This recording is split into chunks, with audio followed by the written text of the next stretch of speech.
A gente já fez aí uma breve introdução sobre a vida do Isaac Newton, né? Quem foi o Isaac Newton, ou basicamente uma introdução aí sobre o que ele fez para ser tão famoso. Vamos começar a estudar efetivamente as leis de Newton. Então, como eu espero que não seja novidade para vocês, a gente vai estudar aqui 3 leis do movimento de Newton. Até agora a gente estudou cinemática, né? E eu falei para vocês que cinemática não se preocupava muito com as causas. Então tem um ramo da física que se chama cinemática que não se preocupa muito com as causas do movimento. A gente estava interessado em, uma vez sabendo a velocidade inicial, posição inicial, eu poder descobrir em qualquer outro instante de tempo a posição e a velocidade do objeto. Basicamente esse era o objetivo da cinemática. Agora, a gente está interessado em descobrir o que causa o movimento. Por que o objeto tem essa velocidade inicial, tem essa aceleração inicial, ou daquela posição. Uma vez que o objeto está numa determinada posição, o que faz ele mudar o seu estado? Né? O que faz ele ganhar velocidade, aceleração e por aí vai. Isso é o que a gente chama de dinâmica. Por que dinâmica? Porque dinâmica é movimento, né? Mudança. E o que causa a mudança, quem vai estudar é esse ramo que chama-se dinâmica. E o que a gente tem que entender na dinâmica? As 3 leis do movimento de Newton, certo? Para Newton, o que faz as coisas mudarem? Se não fosse, enfim, o que faz com que o mundo não esteja em MRU? Porque você olha ao seu redor, você nunca vê as coisas sempre com a mesma velocidade. As velocidades estão sempre alterando.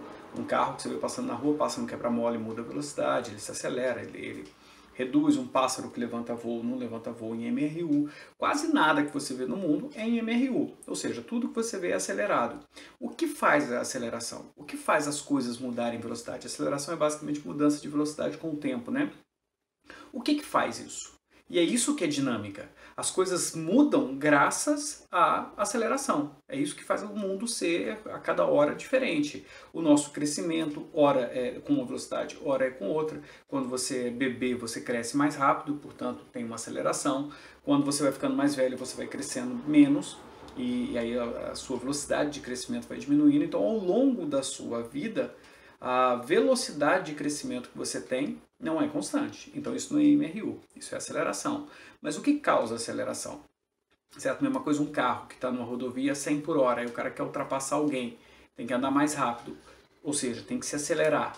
Quem causa essa aceleração? Quem estuda isso é o ramo da física que chama de dinâmica.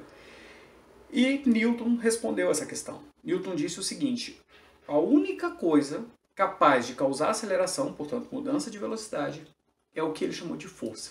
Tá? Então, para Newton, o que faz o mundo mudar a cada instante em relação ao que era antes são forças. E forças causam aceleração.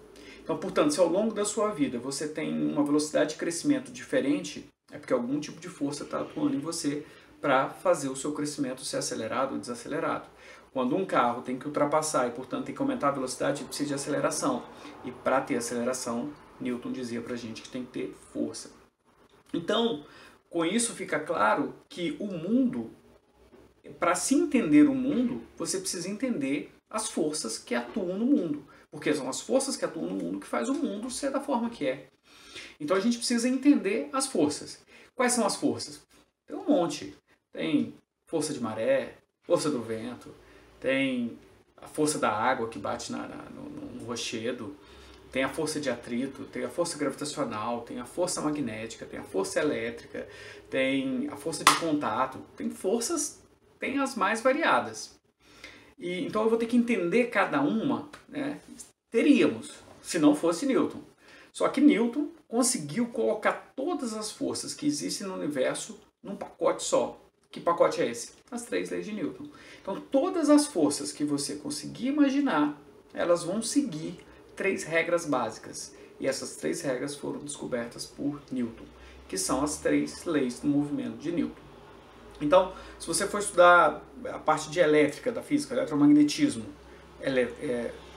coisas elétricas geram força, coisas magnéticas geram força. Ah, tem força? Então elas seguem as leis de Newton. Então você precisa entender de leis de Newton. Ah, mas eu vou estudar hidrodinâmica. A hidrodinâmica envolve algum tipo de força? Claro que envolve. Tem a gravidade, por exemplo, que atua nos líquidos. E se tem força, tem que seguir as leis de Newton. Então você tem que entender as leis de Newton. Então qualquer coisa que você for estudar na física, basicamente envolve força. E se envolve força, essas forças têm que seguir as 3 leis que o Newton descobriu. Então, como eu disse, né, a parte da física, uma das partes da física mais importantes são as leis de Newton, porque ela rege todo o resto. Ela explica por que o mundo é do jeito que é. Certo? Por isso que a gente chama isso aí de dinâmica. Então vamos lá. As 3 leis de Newton, eu já tinha colocado no outro vídeo no finalzinho, né, quais são. Elas têm nomes muito simpáticos, fáceis de gravar. Primeira lei é a lei da inércia. Certo? Segunda lei é a lei do princípio fundamental da dinâmica. Muita gente só conhece ela como F igual a MA. E a terceira lei, aqui mais fácil de gravar ainda, chama-se ação e reação. A toda ação há sempre uma reação. Fácil de gravar, fácil de entender também. Vamos lá, vamos uma por uma. Vamos pegar a lei da inércia. E para começar eu vou pegar exatamente como o nosso grande Isaac Newton enunciou. Vou ler para vocês exatamente como está no livro. Na hora que ele abre o livro, depois que passa a introdução, o prefácio e tal, tem aqui, ó, axiomas ou leis do movimento. E aqui ele coloca, ó, lei 1, ele chama de lei 1. Todo corpo continua em seu estado de repouso ou de movimento uniforme em uma linha reta, a menos que ele seja forçado a mudar aquele estado por forças imprimidas sobre ele. Aí ele vai e explica um pouquinho mais. Projéteis continuam em seus movimentos, desde que não sejam retardados pela resistência do ar ou impelidos para baixo pela força da gravidade. E aí vai continuar falando um monte de coisa aqui. Mas eu vou parar por aqui. Do jeito que ele enuncia ali, talvez não fique muito claro. A gente pode enunciar de um outro jeito. A primeira lei de Newton, a lei da inércia, pode ser colocada da seguinte forma.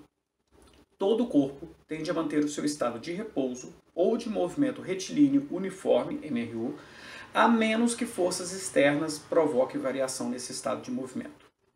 Então vamos lá de novo. Ó. Todo o corpo, todo, eu, você, um carro na rua, um passarinho, o ar, qualquer coisa.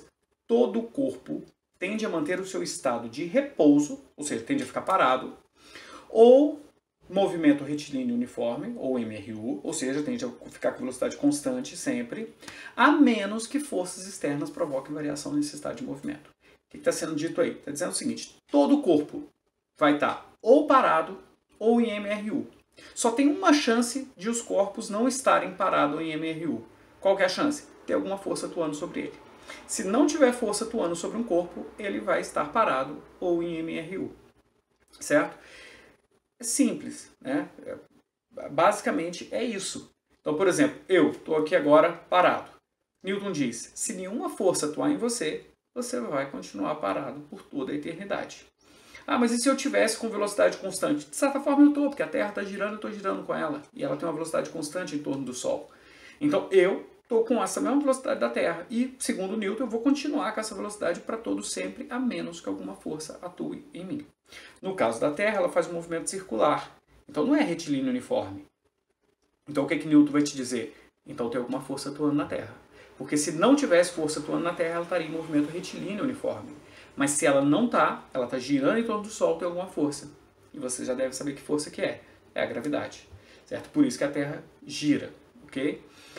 Então, se você pegar um carro a 100 por hora e não deixar nenhuma força atuar nele, ele vai ficar a 100 por hora em MRU para sempre. Aí você fala, ah, mas se eu fizer isso na rodovia, ele para. O que Newton vai te dizer? Se ele para, é porque tem alguma força atuando sobre ele. E você pensar um pouquinho, você vai chegar à conclusão que deve ser o atrito e a resistência do ar. Então o carro vai andando, as rodas vão girando, mas ela tem atrito com o asfalto. Então uma hora ele para por causa desse atrito. Se não tivesse, ele ia para sempre. Se fosse, por exemplo, uma moça patinando no gelo e ela para, ela continua em movimento, até bater nas bordas da pista de patinação ou coisa assim. E também tem a resistência do ar, que uma hora vai fazer ela parar, mas ela vai demorar a parar. Então, se não tiver força ou somatório de forças atuando sobre um corpo, esse corpo, segundo Newton e segundo a primeira lei de Newton, ele está parado ou em MRU. Tá certo? É por isso que a gente precisa usar cinto de segurança nos carros. Porque eu estou lá dirigindo o meu carro a 100 por hora na rodovia. De repente vejo um acidente à minha frente. Piso no freio com tudo. O carro para, mas eu não sou o carro. E como eu estava com a mesma velocidade do carro, eu tendo a manter a minha velocidade, a velocidade que eu tinha antes, que era a do carro. Então o carro para, mas eu vou, certo? Eu continuo o meu movimento. Se não tiver o cinto, por que tem o cinto? Para que ele faça uma força em mim. E aí, se não tivesse esse cinto, eu continuaria o meu estado de movimento. O carro para, por quê? Pisei no freio, as rodas travam, atrito com o chão, o carro para. Teve uma força externa, por isso ele mudou o estado de MRU dele. Mas em mim não teve, então eu continuo. Aí eu ponho o cinto para que o cinto faça essa força em mim e me pare, certo? Então, não é correto dizer, por exemplo, que quando tem um acidente, um carro bate com o muro, a pessoa é catapultada. É comum as pessoas falarem isso. Falam muito isso em acidente de moto, né? O cara vem de moto, bateu no muro e foi catapultado. E bateu de cara com o muro. Está errado, ele não foi catapultado. Ele bateu com a moto teve uma força externa nela, com o muro, então a moto parou. Mas o cara não teve força externa nele. Então, segundo Newton, ele continua com o movimento que ele tinha antes. Por inércia, pela primeira lei de Newton, ele tem a tendência a continuar aquele movimento. Aí ele vai bater no muro. Bom, aí ele para, porque o muro faz uma força nele também. Então veio a moto, bateu no muro. O muro fez força na moto, a moto parou. O cara ficou com inveja e continuou o seu estado de movimento até que o muro atuasse nele também, fazendo uma força sobre ele para que ele parasse. Isso pode ser fatal dependendo da velocidade que a pessoa esteja. Então, é isso que vocês têm que entender da inércia. O que significa inércia? Inércia a gente pode traduzir de um jeito meio tosco como sendo preguiça. Inércia é tender a ficar da forma que as coisas estão. Inércia é você não mudar, né? Não ter mudança. Por isso, lei da inércia. Se a coisa está em MRU, ela tende a ficar com MRU. Como que ela muda? O que você tem que fazer para ela deixar de estar em MRU? Fazer uma força nela, ou seja, sair da inércia. Então, uma coisa que está em MRU tende a ficar em MRU para sempre. E MRU inclui parado, né? Só que com velocidade zero. Então a gente pode até separar direitinho. Inércia, a primeira lei diz que se as coisas estão paradas, tende a ficar parada. Se as coisas estão em movimento em MRU, tende a ficar em MRU. Qual a única chance de tirar as coisas desse estado de parado ou de MRU? Fazendo força. Se você não fizer força, segundo Newton, você não consegue mudar o estado de movimento das coisas. A gente já triscou num outro negócio importante aqui, mas é importante a gente frisar mais. Por exemplo, o que a gente pode concluir da primeira lei? Que todo corpo que não estiver se movendo em linha reta, ele tem força atuando sobre ele, certo? Isso é uma consequência direta da primeira lei. É uma consequência direta da primeira lei, esse fato. Porque ela diz que os corpos tendem a estar em MRU ou em repouso. Então, se não tiver em MRU, ou seja, não tiver em linha reta, nem em repouso, quer dizer que tem alguma força atuando. Isso quer dizer o quê? Que os planetas, quando giram em torno do Sol, esse movimento não é retilíneo. Então, tem uma força atuando. Um carro que faz uma curva não é retilíneo. Então, tem que ter uma força atuando. Um pássaro que levanta voo não anda em linha reta. Pode até andar em linha reta, né? Mas... aliás, não anda, mas mesmo se ele andar em linha reta, normalmente ele vai mudar a velocidade. Então tem aceleração, portanto, tem que ter força. Mas um pássaro normalmente levanta voo, depois desce, sobe de novo. Isso não é linha reta. Se não é linha reta, tem que ter força atuando. Uma árvore que balança ao sabor do vento, ela não está se movendo em linha reta, ela está no movimento pendular. Então tem que ter uma aceleração. Ou seja, a gente praticamente nunca vê no mundo nem MRU, não vê MRU. A gente vê às vezes as coisas paradas, né? Mas MRU mesmo, as coisas se movendo em movimento retilíneo uniforme, a gente nunca vê. Mas se você estivesse no espaço, longe de qualquer planeta, qualquer estrela, se você desse um peteleco em alguma coisa, essa coisa ia ficar, se pela primeira lei de Newton, né, ela ia ficar com aquele movimento para sempre, em MRU, tá certo? Bom, então essa é uma conclusão importante da primeira lei de Newton. Qualquer objeto que não estiver fazendo o MRU, nem estiver parado, tem uma força atuando sobre ele. Isso quer dizer o seguinte, aí você pode me perguntar, então, quando os objetos só estarão em MRU quando não tiver força atuando sobre ele? Mais ou menos. Na verdade, o correto é dizer que não tem força resultante. A gente vai aprender logo na segunda lei, isso vai ser muito importante, que o que vale aqui é a força resultante. Por exemplo, eu estou sentado na cadeira aqui agora. Aí você fala, você está parado. Então quer dizer que a força que atua sobre mim é zero? Não é bem isso. A força resultante que atua sobre mim aqui agora é zero. Quais são essas forças? É o meu peso, a gravidade me puxa para baixo, então eu tenho um peso, então eu tenho uma força. Só que a resultante tem que ser zero, ou seja, o que é resultante? É soma. Então tem que ter uma outra força que contrabalança o meu peso. E tem, é a cadeira. Se não fosse essa cadeira, eu ia afundar. Por que eu não afundo? Porque ela me segura.